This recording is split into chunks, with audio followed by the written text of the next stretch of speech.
एक जो कंट्रोवर्सी है, जो भगवान जी के डेथ के बाद या देहांत के बाद आरपी मिश्रा के वर्षन से हमको पता चला, उन्होंने बोला कि हमें जो बॉडी मिला था और ये भगवान जी का नहीं था, उनका बॉडी नहीं था। दूसरा वर्षन है उसी दिन उनका देहांत हुआ। अगर उसी दिन उसका देहांत हुआ तो क्या कंक्लूजन पर हम आ सकते हैं? चलिए, अब आप जानना चाहते हैं कि उनकी मृत्यु हुई कि नहीं। मिश्रा जी ने कहा कि उनकी बॉडी बदल दी गई थी। बहरहाल मेरा ये रिसर्च वर्क नहीं था, मैंने इस पर कोई कार्य नहीं किया। मेरा तो सिर्फ ये था कि उस 3 ताले में बंद वहां जो भी सामान था, उन सामानों को देखकर यह परखा जाना चाहिए कि यहां रहने वाला व्यक्ति कौन था, कहां से आया, क्या हुआ या कहां गए वो। इस पर मेरी कोई रिसर्च नहीं थी। कई लोग मुझसे उसी समय भिड़े कि नहीं साहब, आपने कैसे ये लिख दिया। तो मैंने जो कुछ लिखा वो सूचना पर लिखा जो उस समय प्रचलित थी कि उनकी बॉडी ऐसे जलाई गई, 13 लोग थे और यह था। फिर भी आप जानना चाहते हैं, मैंने भी जानने की कोशिश की। आपने कहीं आप बताइए मुझको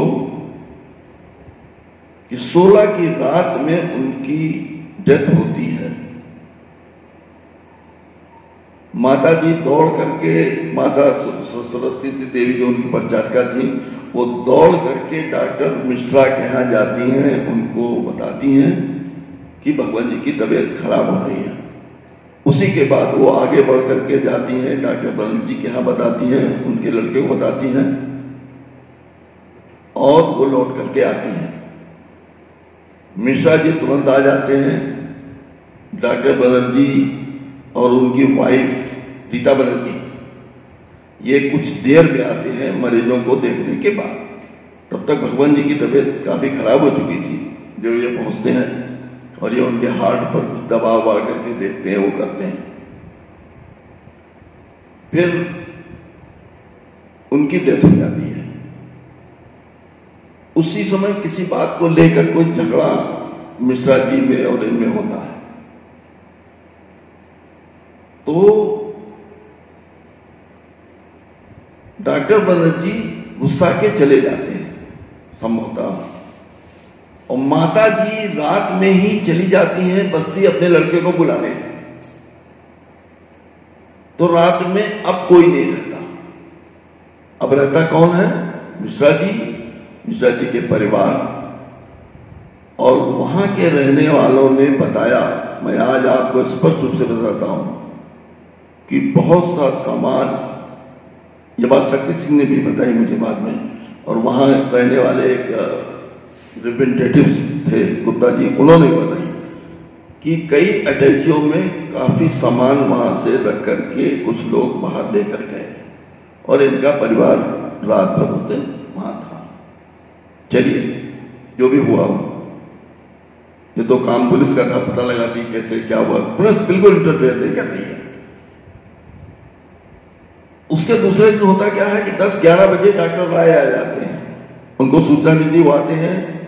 शुक्ला जी आ जाते हैं, ये दोनों वहां रहते हैं, दिन भर रहते हैं बॉडी के लिए, उसको वो करने के लिए खराब ना हो जाए।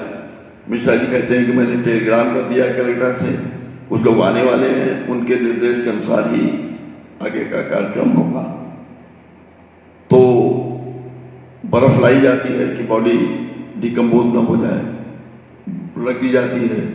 रात में इन्हीं दोनों की ड्यूटी लगाई जाती है।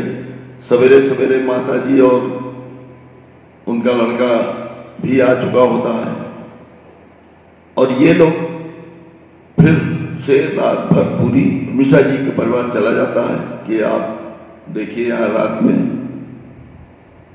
और दूसरे दिन, अब उस रात को, अब आप बताइए, इतना सब कुछ हो रहा है। माता जी हैं जो 20 साल से भगवान जी के साथ रह रही है, बॉडी वहां रखी हुई है, हर आदमी बॉडी देख रहा है। डॉक्टर भाई, वो कैसे बॉडी बदल दी जाएगी? हर आदमी उसको देख रहा है। अभी कुछ दिनों पहले की बात है, मेरी हर 6 महीने में डॉक्टर राय से शुक्ला जी बेचारे, अभी भी उनकी डेथ हो गई, इन लोगों से मेरी साल में 2-3 मुलाकातें बड़ी देर देर तक इसी बात पर होती रहती थी। जब भी मुलाकात होती थी इसी पर मैं इनडायरेक्ट चर्चा करता था। उन्होंने कहा कि रात में 1 बजे तक भगवान जी का चेहरा ठीक था, 1 बजे के बाद बॉडी डिकम्पोज होने लगी, उनका मुंह खुल गया, उनकी जीभ बाहर आ गई। ये बात कहीं किसी को नहीं मालूम। और डिकम्पोज होने उनके चेहरे हो गए। वो जो कहा जाता है ना, लेप लगा दिया, ये कर दिया, और वो सब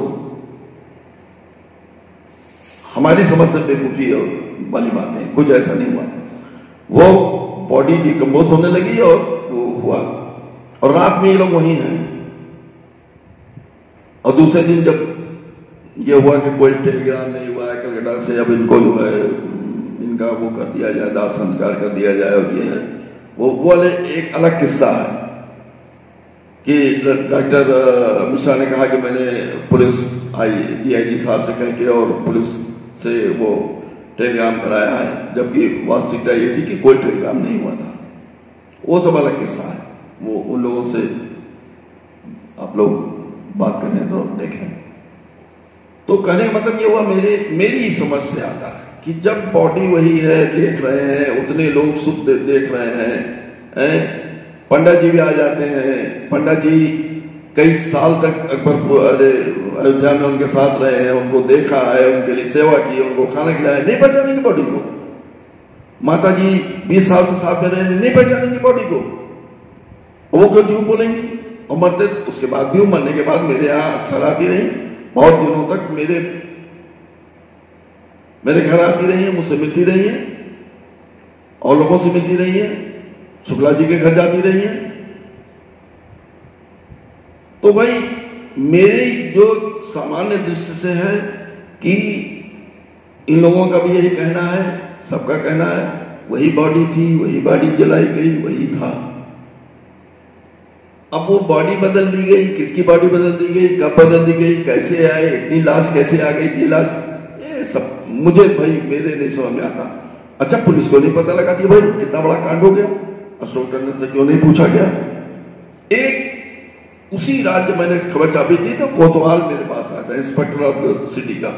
वो रात में 2 बजे मेरे पास घर आया पूरी फोर्स लेकर के, और आने के बाद मैं तो समझा कि मुझे गिरफ्तार करने आया।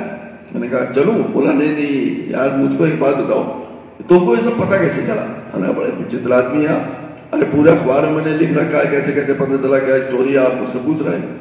बोला अच्छा ठीक है, सवेरे एक बार कोतवाली आ जाना। मैं गया, चाय वाय पी के चला आया।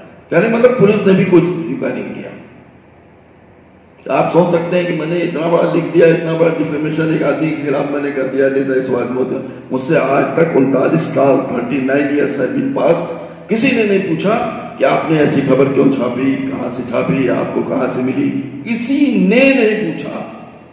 सरकार ने नहीं, पुलिस ने नहीं, किसी ने नहीं पूछा।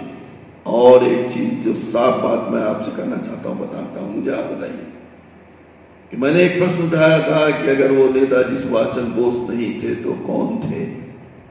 आज तक किसी ने इस प्रश्न का कोई जवाब नहीं दिया। लोग बोलते जरूर उनके परिवार के, उनके बाहर के, उनके मित्र मिल जाए, वो नेता ही नहीं थे, उनके फॉलोअर्स थे। अरे भैया फॉलोअर थे तो आप बता दो कि वो चटर्जी थे, मुखर्जी थे, फलाने थे, उनके माँ बाप का ये था वो था, कोई नहीं बताता।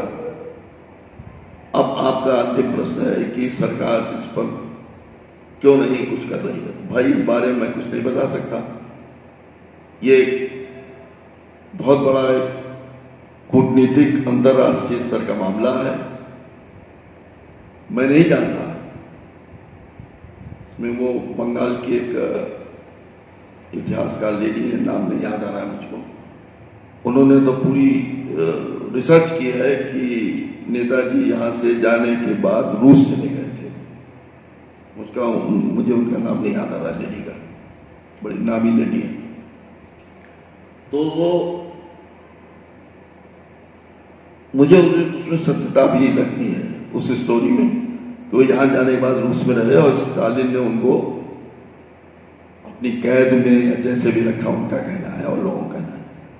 तो और इधर वो अंतरराष्ट्रीय रूप से अपराधी भी थे। तो इस तरह से कुछ पॉलिटिक्स अभी भी चल रही है या होगी, उसकी किसकी हिम्मत कांग्रेस राज में तो कोई करना भी नहीं चाहता था। अब भी की सरकारें, क्योंकि जब भी कमल सेक्रेटरी, होम सेक्रेटरी है, उन्होंने जब एक जवाब लगाया है उसमें मुखर्जी आयोग में कि नेताजी की फाइलों को खोलने से हमारे मित्र देशों से संबंध खराब होंगे और उनकी इज्जत पर आ जाएगी। तो माने कोई बात है जरूर, जो राजनीतिक, बड़े राजनीतिक स्तर की है और जो कूटनीति स्तर की है। वो कैसे साल होगी, क्या होगी, ये तो सरकार ही बता सकती है, बता। लेकिन मुझे पूरा विश्वास है कि अगर हमारे प्रधानमंत्री मोदी जी रहे, वो जिस तरह नेताजी के प्रति अपना आदर भाव दिखाते जा रहे हैं, उनकी प्रतिमा लगा करके, उनके नाम से आयरलैंड, उसको द्वीप को उनका नाम दे करके, उनके और भी करके कर रहे हैं, वो जब पूरे शक्तिशाली भारत हो जाएगा तो जरूर इस चीज का कोई समाधान निकाल करके वो नेताजी को गौरव का स्थान दिलाएंगे। गुमनामी बाबा ही नेताजी, ये बात प्रमाणित हो जाएगी। जय हिंद।